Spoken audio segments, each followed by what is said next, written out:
नमस्कार, आप देख रहे हैं दूरदर्शन समाचार। आपके साथ मैं हूं पराक्रम सिंह शेखावत। बताएंगे आपको इस वक्त की बड़ी खबरें। समाचार की शुरुआत सुर्खियों के साथ। प्रधानमंत्री मोदी अपनी यात्रा के दूसरे चरण में ऑस्ट्रेलिया के लिए रवाना। दोनों देशों के बीच संबंधों को मिलेगी नई ऊर्जा, व्यापक रणनीतिक भागीदारी होगी और सशक्त।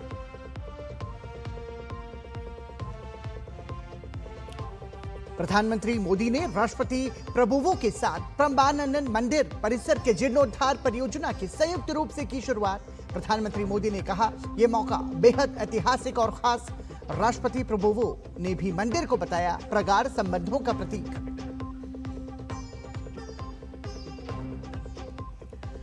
गुजरात, महाराष्ट्र से लेकर पहाड़ी राज्यों तक झमाझम बारिश बाढ़ की स्थिति को लेकर गृह मंत्री ने की कई राज्यों के मुख्यमंत्रियों से बात। हर संभव मदद के लिए जताई सरकार की प्रतिबद्धता।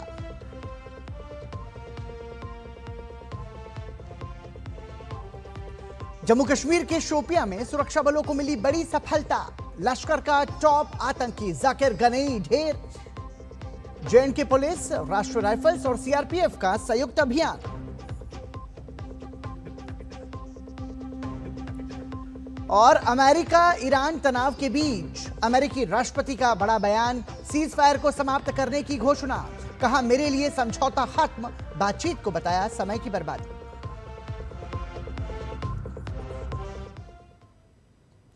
और इंडोनेशिया की सफल यात्रा पूरी करने के बाद प्रधानमंत्री नरेंद्र मोदी ऑस्ट्रेलिया के लिए रवाना हो गए।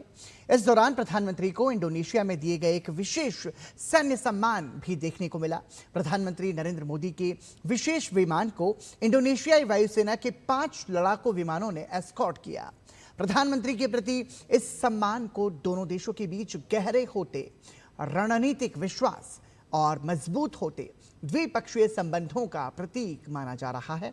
अब प्रधानमंत्री मोदी अपने अगले पड़ाव ऑस्ट्रेलिया पहुंचेंगे, जहां वो द्विपक्षीय वार्ताओं के अलावा भारतीय समुदाय को भी संबोधित करेंगे। इस दौरे से भारत ऑस्ट्रेलिया संबंधों को नई गति मिलने की उम्मीद जताई जा रही है।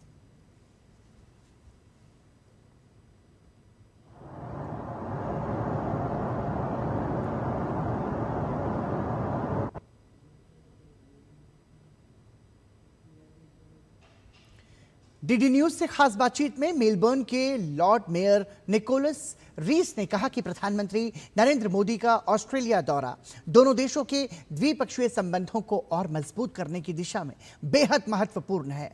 उन्होंने कहा कि प्रधानमंत्री मोदी के नेतृत्व में भारत का वैश्विक प्रभाव लगातार बढ़ा है और दुनिया में भारत की भूमिका पहले से कहीं अधिक महत्वपूर्ण हुई है। निकोलस रीस ने बताया कि मेलबर्न में भारतीय संस्कृति को बढ़ावा देने के लिए लिटिल इंडिया प्रोजेक्ट पर काम किया जा रहा है, जो भारतीय समुदाय की सांस्कृतिक पहचान को सम्मान देने और दोनों देशों के लोगों के बीच जुड़ाव को और मजबूत करने की दिशा में एक महत्वपूर्ण पहल है। मेलबर्न शहर पूरी तरह से तैयार है प्रधानमंत्री मोदी के स्वागत के लिए, और इस पर ज्यादा बातचीत करने के लिए हमारे साथ मौजूद है मेलबर्न सिटी के लॉर्ड मेयर मिस्टर निक रीस, और एक्सक्लूसिवली हमसे बातचीत कर रहे हैं। How excited the Melbourne city is, you know, when Prime Minister Modi is arriving here in Australia? Oh, this is a very big moment for our city. I'm sure as Indian viewers would know, Delhi is the capital of India. But here in Australia, Melbourne is the Indian capital because we are the city that has the biggest Indian diaspora, the biggest Indian community of any city in Australia. And we absolutely love our Indian community. And now with Mr. Modi's visit, his first in more than 10 years to this city, there is a real energy and buzz around the city for the next 3 days. So how the Indian diaspora is contributing here in Melbourne City? Indian community are now a big and growing part of it. In fact, our fastest growing community here in Melbourne is our Indian community. And we love that and we celebrate that. So whether it's Diwali or Holi or India playing in the cricket or even a big IPL game, we see our streets and squares come alive as the Indian community and all Melburnians turn out to be part of the celebrations, the festivity. It really is a great feature of modern Melbourne, which we love. Of course, you talk about cricket. the Big Bash League here, the IPL, how are these contributing? How India and Australia can contribute each other and collaborate with each other as far as the sports infra, the sports activities are concerned? Well, we do love our cricket here in Australia, and of course the MCG, Melbourne Cricket Ground, and indeed when Australia and India played each other in a 5-day test match the summer before last, it broke the all-time record attendance for a test match here in Australia. Indeed, when India played Pakistan in the T20 tournament back in 2022, Kohli starred that day. Yeah, absolutely. That was a marvelous inning, I remember. It broke the all-time world record for attendance at a T20 game here in Australia, and Australia wasn't even playing. Yeah. That shows you the size of our Indian community, and that we've got a community who turn up and are really part of our society, which is just so fantastic. And also, how do you see Prime Minister Modi's leadership as far as giving a push to the bilateral relations between both India and Australia? India is the fastest growing big economy in the world. And under Mr. Modi's leadership, we have seen India's influence in the world grow and grow, not just economically, but culturally as well. Cities like Melbourne really feel the influence of India's growing place in the world and the growth of Indian culture globally. So here at the City of Melbourne, we are building a Little India precinct in the heart of our city. As the Indian capital of Australia, it is only appropriate that we have a place where the Indian community and all their friends can come on the big occasions, Holi, Diwali, cricket, etc. And so we are building a beautiful precinct in the Docklands, building on the large Indian community that already live there, and we think it'll become a focus. Thank you so much, Thank Mr. Rees, you. talking to us. Lord mayor हैं Melbourne शहर के, साफ तौर पर exclusively बताते हुए कि कैसे प्रधानमंत्री नरेंद्र मोदी के नेतृत्व ने भारत ऑस्ट्रेलिया संबंधों को नई गति दी, और साथ ही साथ लिटिल इंडिया प्रोजेक्ट को लेकर के मेलबर्न में आया जा रहा है, जो कि कल्चरली भारत और ऑस्ट्रेलिया को और नजदीक लाता हुआ दिखाई देगा। कैमरा पर्सन लोकनाथ के साथ Arun Sharma, Doordarshan news, Melbourne. Indonesia दौरे पर प्रधानमंत्री नरेंद्र मोदी ने योग्याकार्ता स्थित यूनेस्को विश्व धरोहर स्थल प्रम्बानन मंदिर परिसर का दौरा किया। इस दौरान बड़ी संख्या में स्थानीय भारतीय समुदाय और इंडोनेशियाई नागरिकों ने सड़कों के किनारे खड़े होकर प्रधानमंत्री नरेंद्र मोदी का गर्मजोशी से स्वागत किया। 9वीं शताब्दी में निर्मित प्रम्बानन मंदिर दक्षिण पूर्व एशिया के सबसे भव्य हिंदू मंदिर परिसरों में से एक है और भगवान शिव, भगवान विष्णु और भगवान ब्रह्मा को समर्पित है। यह मंदिर भारत और इंडोनेशिया के सदियों पुराने सांस्कृतिक और सभ्यतागत संबंधों का प्रतीक माना जाता है।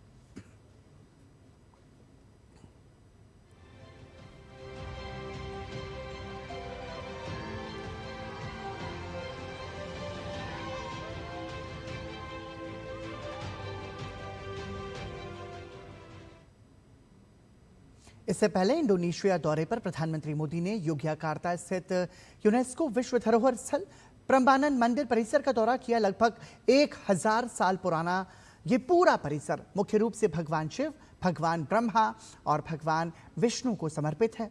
परिसर के केंद्र में स्थित मुख्य शिव मंदिर सबसे ऊंचा है, जिसकी ऊंचाई 47 मीटर है।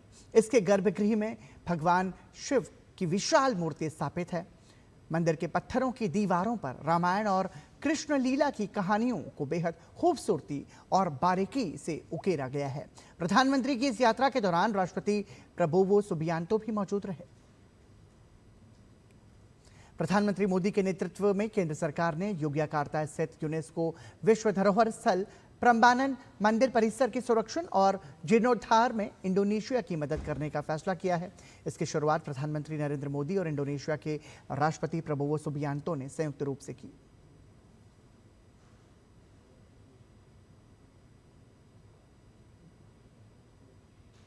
चाहे केदार धाम का पुनर्निर्माण हो, चाहे उज्जैन महाकाल का पुनर्निर्माण हो, या आज यहां पर आकर के करीब करीब 1200 साल पुराना ब्रह्मा, विष्णु, महेश, इन यादों को साथ जुड़ी हुई एक हमारी सांस्कृतिक विरासत का पुनरुद्धार और उसका रिनोवेशन का काम उसका प्रारंभ करने का सौभाग्य भी मुझे मिला। मैं अपने आप में बहुत बड़ा भाग्यशाली मानता हूं। इंडोनेशिया के राष्ट्रपति प्रबोवो सुबियांतो ने प्रधानमंत्री नरेंद्र मोदी के साथ प्रम्बानन मंदिर परिसर के संरक्षण और जीर्णोद्धार का संयुक्त रूप से इसकी शुरुआत की। इस मौके पर राष्ट्रपति प्रबोवो सुबियांतो ने भारत की सांस्कृतिक विरासत पर गर्व किया। उन्होंने कहा कि ये वर्षों पुराना मंदिर भारत के साथ पुराने संबंधों की याद दिलाता है। प्रम्बानन मंदिर केवल इंडोनेशिया के इतिहास और संस्कृति की महानता का प्रतीक ही नहीं है, बल्कि ये इंडोनेशिया और भारत के बीच 1000 वर्ष से भी अधिक पुराने सभ्यता संबंधों की याद दिलाता है। हमारे दोनों देशों के संबंध केवल राजनीतिक, आर्थिक और रक्षा सहयोग तक सीमित नहीं है। ये संबंध सांस्कृतिक मूल्यों, ज्ञान विज्ञान, व्यापार और परस्पर संबंध की मजबूत बुनियाद पर आधारित है। इस समृद्ध इतिहास के निशान हम आज भी देख और महसूस कर सकते हैं। यहां रुकेंगे एक छोटे से ब्रेक के लिए। आप देखते रहिए दूरदर्शन समाचार।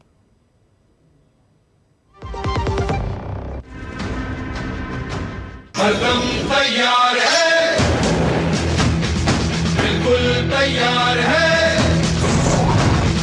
कदम तैयार है, बिल्कुल तैयार है, जी जाने से तैयार है। इसीलिए तो हम लहरों के पहरेदार हैं। जय भारती, जय भारती। हम हैं नौसेना, हम हैं भारत के सारथी। जय भारती, जय भारती। हम हैं नौसेना, हम हैं भारत के सारथी, सारथी, सारथी।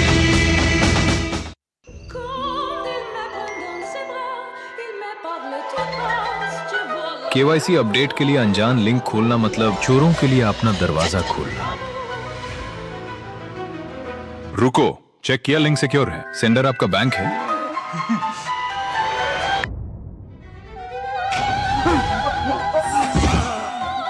फर्जी केवाईसी अपडेट लिंक से बचिए। झूठी जल्दबाजी में ना फंसिए। आरबीआई कहता है जानकार बनिए, सतर्क रहिए। मेरी पसंद, मेरी पसंद, मेरी पसंद, मेरी पसंद, हमारी पसंद। हम सबकी पसंद। मजबूत देश का मजबूत सरिया हो गया स्टील। श्री राम जन्मभूमि तीर्थ क्षेत्र ट्रस्ट के कोषाध्यक्ष गोविंद देव गिरी से अयोध्या के कई संतों ने मुलाकात की। चर्चा के बाद महंत राजकुमार दास ने कहा कि आने वाले समय में कुछ जरूरी निर्णय लिए जाएंगे। साथ ही ट्रस्ट में खाली पड़े पदों को लेकर उन्होंने कहा कि ये पूरी तरह ट्रस्ट का विषय है और उसी स्तर पर निर्णय लिया जाएगा। परिवर्तन होगा वो देखेगा, सबके सामने आ जाएगा। सारे में बता रहे महाराज क्या बड़ा परिवर्तन। जो जनमानस को नई दिशा देगा। पद जो खाली हैं उनके बारे में चर्चा हुई। वो तो ट्रस्ट का विषय है। अच्छा, चंपत जी का जो पत्र सामने आया है, एक पत्र सामने आया है, उसे लेकर चर्चा हुई? कोई ऐसी चर्चा नहीं है। उस पत्र पर आप लोगों की क्या राय है? आप लोगों ने हमने पत्र अभी देखा नहीं, देख लेंगे। काशी की धरती से मुख्यमंत्री योगी आदित्यनाथ ने प्रदेश के शिक्षकों और विद्यार्थियों के लिए एक बड़ा ऐलान किया है। वाराणसी में मुख्यमंत्री योगी ने मुख्यमंत्री शिक्षक कैशलेस चिकित्सा योजना का शुभारंभ किया। इस योजना के तहत प्रदेश के करीब 12 लाख शिक्षकों और उनके परिवारों को हर साल 5 लाख रुपए तक की कैशलेस चिकित्सा सुविधा उपलब्ध कराई जाएगी। इस मौके पर मुख्यमंत्री योगी आदित्यनाथ ने कहा कि शिक्षक समाज और राष्ट्र निर्माण की सबसे महत्वपूर्ण कड़ी हैं। इन सभी योजनाओं के लिए मैं माध्यमिक और बेसिक शिक्षा विभाग से जुड़े हुए आप सभी सम्मानित शिक्षकों को, शिक्षा मित्रों को, अनुदेशकों को, रसोइयों को, वार्डन को और उन सभी बच्चों को जिनको आज बेसिक शिक्षा परिषद के स्कूलों में जो अध्ययन करते हैं उनको यूनिफॉर्म के लिए bag, books, shoes, socks, sweater आदि के लिए जो धनराशि डीबीटी के माध्यम से अंतरित की गई है, इसके लिए हृदय से बधाई देता हूं। देश के कई राज्यों में भारी बारिश और केरलम आपदा को लेकर केंद्र सरकार सतर्क है। गृह मंत्री अमित शाह ने महाराष्ट्र, गुजरात, जम्मू कश्मीर और केरलम के मुख्यमंत्रियों से फोन पर बात कर हालात का जायजा लिया। महाराष्ट्र और गुजरात में जलभराव, रेल सेवाओं पर असर और भूस्खलन जैसी समस्याओं की समीक्षा की गई। गृह मंत्री ने सभी राज्यों को राहत और बचाव कार्यों में केंद्र की ओर से हर संभव सहायता का भरोसा दिया। वहीं केरलम के वायनाड में टनल प्रोजेक्ट साइट पर मिट्टी धंसने की घटना पर अमित शाह ने दुख जताया और मुख्यमंत्री से पूरी जानकारी ली। जम्मू कश्मीर में भारी बारिश से आई बाढ़ और भूस्खलन को लेकर भी मुख्यमंत्री उमर अब्दुल्ला से बातचीत कर केंद्र की मदद का आश्वासन दिया। संभावित अल नीनो के असर, देश में मानसून की स्थिति और खरीफ फसलों की बुआई को लेकर केंद्र सरकार लगातार निगरानी बनाए रखे हुए है। केंद्रीय कृषि एवं किसान कल्याण मंत्री शिवराज सिंह चौहान ने बताया कि जुलाई में बारिश की स्थिति में सुधार के साथ बुआई में तेजी आने की उम्मीद है। उन्होंने कहा कि कम वर्षा वाले जिलों पर विशेष निगरानी रखी जा रही है और किसानों को परिस्थितियों के अनुसार वैकल्पिक फसलों की बुआई की सलाह दी जा रही है। अल नीनो के कारण जो कृषि की परिस्थितियां पैदा हो रही है, उस पर लगातार हमारी नज़र है और हर मंगलवार को मैं इसकी गहराई से समीक्षा करता हूं। अब किसानों को यह सलाह दी जा रही है कि इनकी जगह, क्योंकि अब देर हो जाएगी, तो मक्का, बाजरा और मूंग जैसी कम अवधि की फसल जो कम समय में आ जाती है, उनकी बुआई को प्राथमिकता दें। जून से 30 जून तक हमने खेत बचाओ अभियान पूरे देश में चलाया था। उस अभियान के अंतर्गत हमने 1,14,567 कार्यक्रम किए और 80,67,000 किसानों तक सीधे पहुंचे। तो उसमें खेत बचाव के साथ साथ इन जिलों में अल नीनो के प्रभाव के कारण कैसी बोनी करनी चाहिए, कौन सी फसल, मतलब कम अवधि वाली, कम पानी वाली फसल जो कम पानी में भी ठीक से आ जाए, उसकी सलाह दी गई है। कोच्चि में ब्रिक्स देशों के महिला एवं बाल विकास मंत्रियों की महत्वपूर्ण बैठक जारी है। इस बैठक में 11 देशों के प्रतिनिधि हिस्सा ले रहे हैं। केंद्रीय महिला और बाल विकास मंत्री अन्नपूर्णा देवी ने आज बैठक की अध्यक्षता की। बैठक में उन्होंने भविष्य में देश के विकास और मजबूती में महिलाओं की महत्वपूर्ण भूमिका पर जोर दिया। इसके साथ ही महिलाओं की सुरक्षा और संरक्षा से जुड़े मुद्दों पर भी विस्तार से चर्चा हुई। बैठक के दौरान विभिन्न विषयों पर पैनल चर्चाएं भी आयोजित की गईं। इसके बाद प्रतिनिधियों ने बोलगट्टी पैलेस पवेलियन में लगाई गई प्रदर्शनी का दौरा किया। इस मौके पर केरलम की महिला एवं बाल विकास मंत्री बिंदु कृष्णा, केंद्रीय राज्य मंत्री सावित्री ठाकुर और सचिव अनिल मल्लिक समेत कई वरिष्ठ अधिकारी मौजूद रहे। जम्मू कश्मीर के शोपियां जिले में शनिवार से जारी आतंकवाद विरोधी अभियान के 5वें दिन सुरक्षा बलों को बड़ी सफलता मिली है। अभियान के दौरान लश्कर-ए-तैयबा के कमांडर जाकिर गनई को मार गिराया गया। उसके पास से हथियार और गोला बारूद भी बरामद किए गए। अधिकारियों ने पुष्टि की है कि मुठभेड़ के बाद पूरे इलाके में घेराबंदी कर तलाशी अभियान जारी है। यह संयुक्त अभियान जम्मू कश्मीर पुलिस, सेना और सीआरपीएफ की कई इकाइयों द्वारा चलाया जा रहा है। इससे पहले सर्विलांस कैमरों की मदद से उसमें 2 आतंकवादी दिखाई देने के बाद सुरक्षा बलों ने इलाके में बड़े स्तर पर तलाशी अभियान शुरू किया था। वहीं बारामूला जिले के उरी सेक्टर के हटलंगा इलाके में पुलिस और सेना के संयुक्त अभियान के दौरान 2 AK-56 राइफल, 1 पिस्टल, 256 राउंड गोलियां, 5 हैंड ग्रेनेड और अन्य सैन्य सामग्री बरामद की गई। पुलिस मामले की आगे की जांच कर रही है।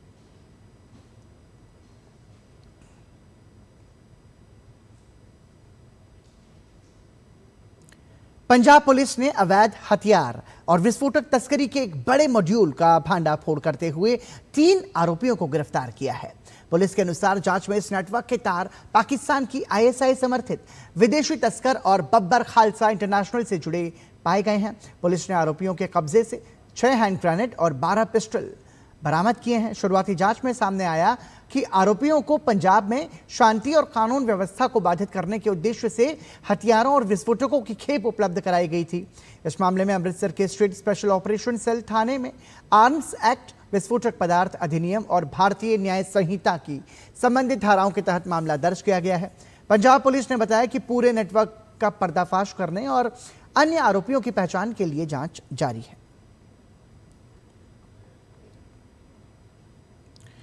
पश्चिम बंगाल के बारुईपुर में नाबालिग लड़की के साथ कथित सामूहिक दुष्कर्म और हत्या के मुख्य आरोपी प्रभास मंडल पुलिस एनकाउंटर में ढेर हो गया है। जानकारी के अनुसार पुलिस आरोपी को लेकर क्राइम सीन रिक्रिएशन के लिए पहुंची थी।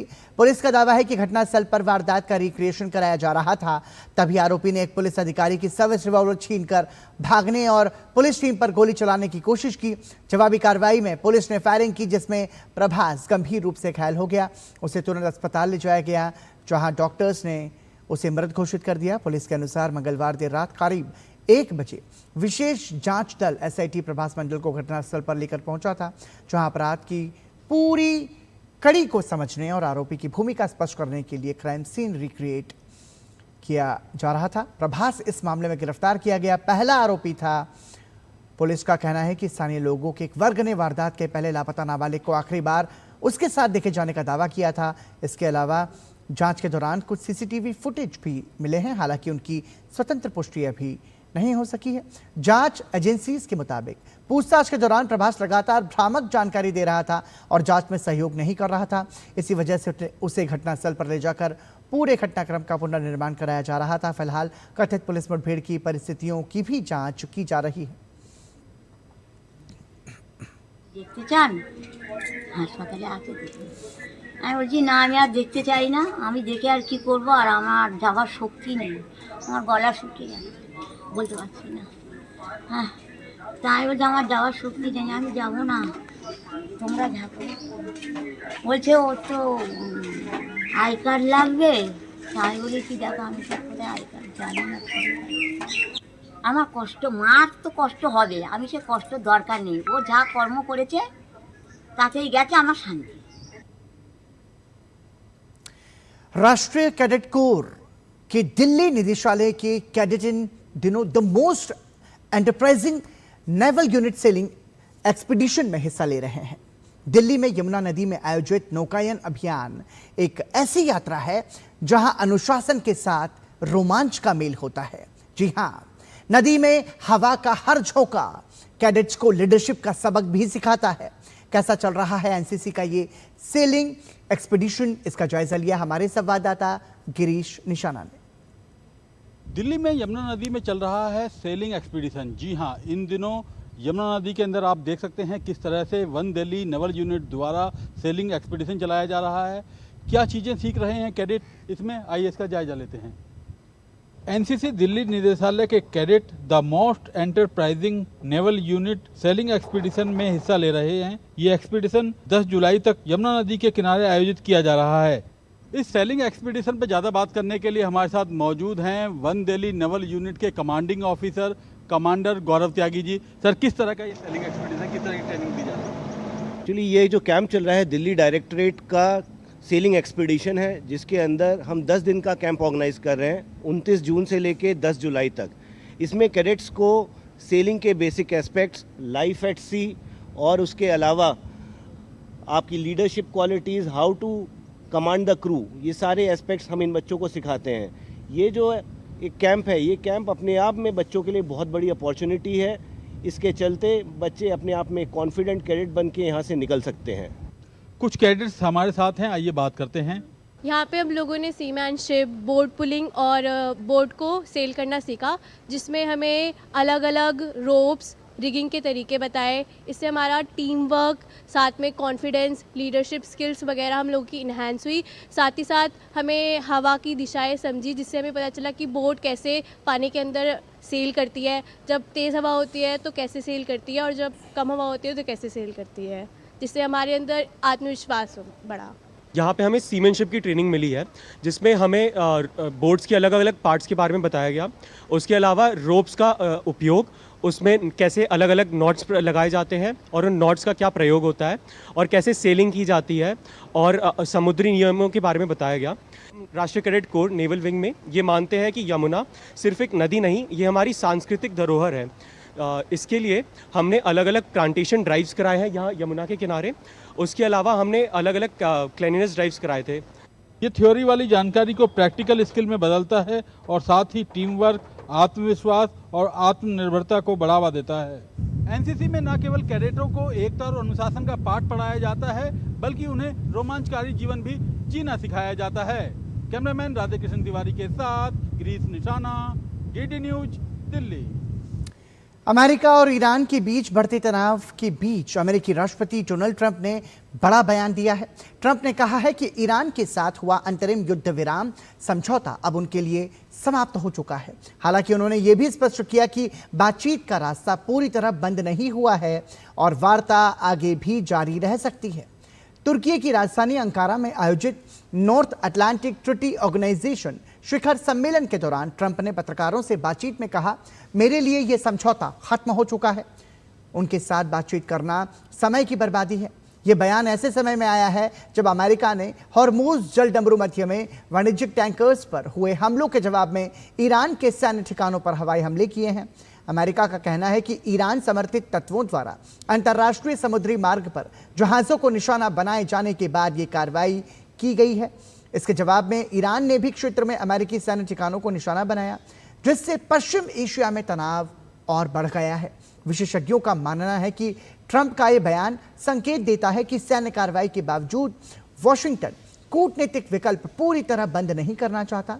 हालांकि युद्ध विराम को लेकर अमेरिकी राष्ट्रपति की सख्त टिप्पणी से यह साफ है कि दोनों देशों के बीच भरोसे का संकट और गहरा हो गया है। ऐसे में पूरी दुनिया की नजर इस बात पर टिकी है कि क्या बातचीत से हालात सामान्य होंगे या फिर पश्चिम एशिया एक बार फिर व्यापक संघर्ष की ओर बढ़ेगा। इसी के साथ समाचार में अभी के लिए इतना ही। दीजिए अनुमति। नमस्कार।